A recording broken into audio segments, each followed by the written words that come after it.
to my party, we're just getting started. A life is a dream or a nightmare scarring. Hand me a drink cause I think I'm going all in. Get me a shrink who can catch me when I'm falling. Cover up my scars, grip the handlebars, crashing in my car, wake up in a bar. Alright, welcome back to the channel. Yep, we're gonna finish what we started last time. We're gonna put the front end back together and hopefully get some disc brakes on it. We gotta get this car done. Yeah, it's gotta get moving. Gotta get moving. Got the new control arms, Yeah. a lot better than the old ones. Yeah, from was it Moog? Yeah, it's from some of the other Moog brand ones. Yeah, but we gotta go through and put the lowers in, put the spindles on, and once we're there, we got a whole bunch of random joints and stuff we gotta redo and grease and do all that. So you'll see a little bit of that, and then we'll get back on before we start putting the disc brake stuff on there. And Yeah. I think we even got disc brakes for the rear. I don't know if that'll be this video, but we do have it. Yeah, so probably. Probably show you. Yeah. This might be one of the last times you see Brandon on it for a while, too. Yeah. Because the autocross videos should be out before this one. Yep. You'll know, not me. But yeah. Then you'll get this video, and then maybe a video about the Megascore system. Yeah. And that'll just be me talking about it. He's leaving us soon. You know, yeah. Oh, yeah. I mean, I'm leaving work next Thursday, which is probably a week after you actually see this video. I've already gone back to Austin. By the time you see it, I'll be back in Austin. But yeah, gotta go back to school. Gotta get that degree. You know. One more semester. One more semester. Yes, all right, let's get started on this thing. Yes, sir.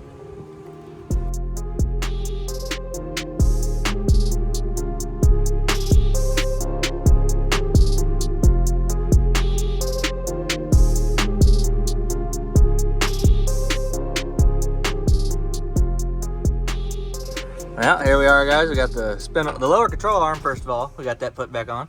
He's got his on this side. We got a spindle on this side. And right now it's being propped up by that little piece of metal, but you got range of motion here. Let's see if I can get this to come out. There we go. So here we go. We got full range. She's looking good. We gotta finish. We gotta put the sway bar link. We gotta put that on both sides. And then we gotta hook all the steering back up, and then we'll put the rotors and back plate and calipers on. Still gotta tighten these up now that they're actually on here and won't twist. But yeah, she's looking good. I gotta go to O'Reilly's. Oh, what'd you do? They don't have the other adjusting sleeve. I never went there and got the other one. Oh, come on. You really are gonna lose the. Yeah. Okay, so he's on his way to go get parts, and I will be doing the sway bar link. Go run real quick. Run, Forrest! Run away! Hurry! Get the brakes! Hurry up! Let's get it! Come on! We got. But yeah, we'll come back at you here in a second. Alrighty, guys. So I kind of sped ahead a little bit. I went ahead and put this back plate's just kind of barely on there.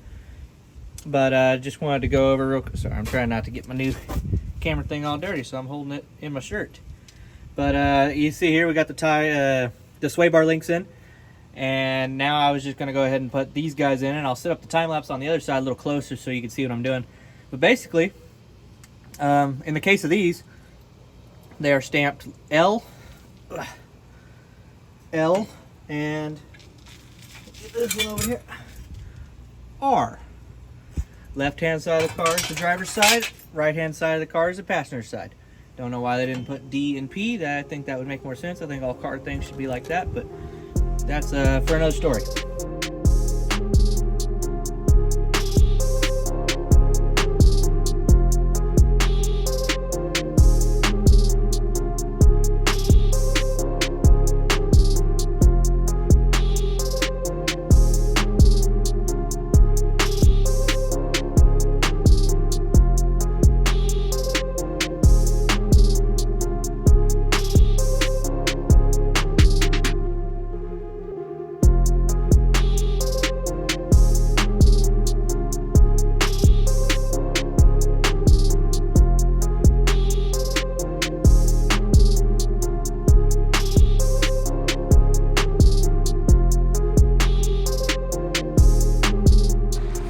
What are you doing with that helmet on? Oh, you know. Despite women, I like my face, and we're doing kind of sketchy things. And if you look over in here, we put the spring back in. And well, when we're lowering it down, it was a little crooked, so I was having to hold it in my hand and push it towards this way. And so if it ever shot out, that I was afraid of, I would protect my face a little bit with this helmet. But gladly I didn't do that, so we were, you know, we were all good. But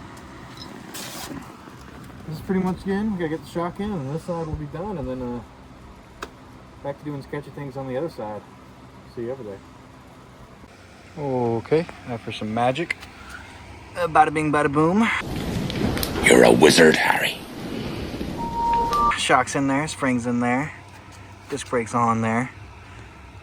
We still got to do the other side, but man, I think it looks pretty darn good in there. We got a lot of new components in the suspension: tie rod ends, ball joints, control arms, connectors for tie rod ends. I mean, just a lot of little stuff. Z-bar links in there.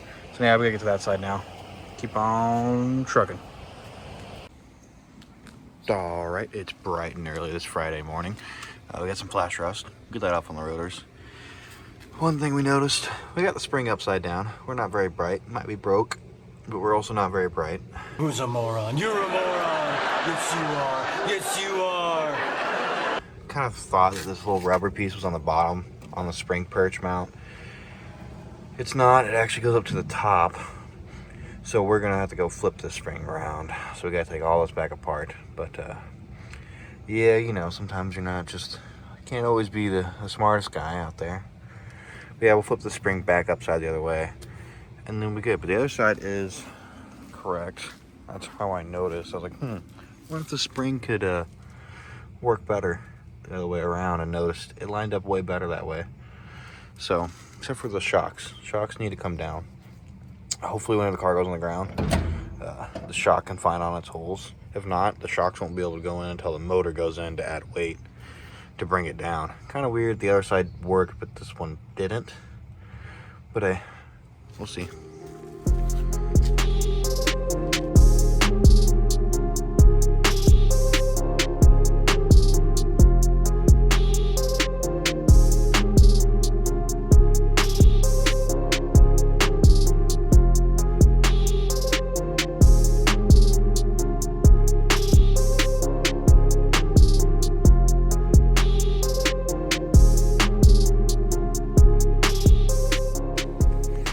Okay, I got the spring on the correct way this time.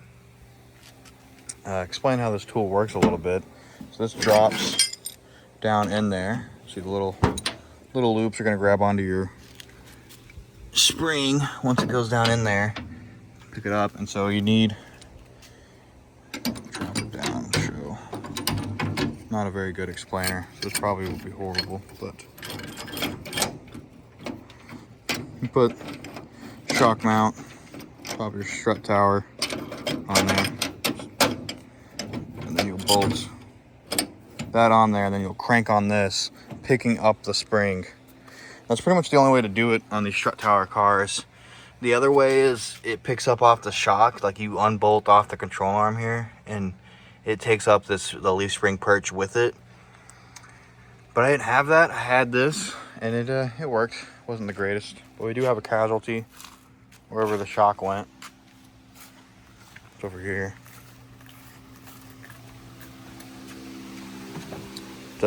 It broke. I was on Lucy, and Lucy lied to me. It must have been in a bind or something, and it broke. So we'll have to get a new one of those shocks. But you know, hey, it's a Ford. You break shit. That's how it goes. Okay, got it back on the ground now. Still has that gasser look, but there is no engine on it or in it, so you know that might be why it's sitting up a little high. Hopefully it'll go down a little bit once that engine's in there. Get rid of that gasser look. But we cleaned up our mess. It was getting pretty bad. Parents might be getting a little mad about it. You know, hey, you live and learn. But yeah, so we did fight a lot of things. Found out a lot about Ford suspension and how it's, in my opinion, not a great design. Why a lot of people cut the strut tower out. Also, you know, tight engine bay. But yeah, I'm not a huge fan of the suspension. There's some parts I like about it. I'll give it that. But overall, it's a little kind kind of fights you, but it was all good. Got it all together. Make sure y'all hit that subscribe and like button. And if y'all are curious why I am videoing on Friday morning, it's because this weekend we're going to a Lamar race in Austin, Texas. So it should be pretty fun. We'll probably film a little bit of that, show y'all what's all going on there. But if y'all hit that subscribe and like button for us and help us out, it mean a whole bunch. Thank you. All right, our chef's gonna go get us some food. Tell me if I hit anything. Why didn't you just back out that way? Why are you going through the grass like that? Bullshit, you couldn't. Wait, you're still going with the forward play? He's just drive right through our neighbor's yard. No wonder they hate us. This guy's an idiot. Hondas are off-road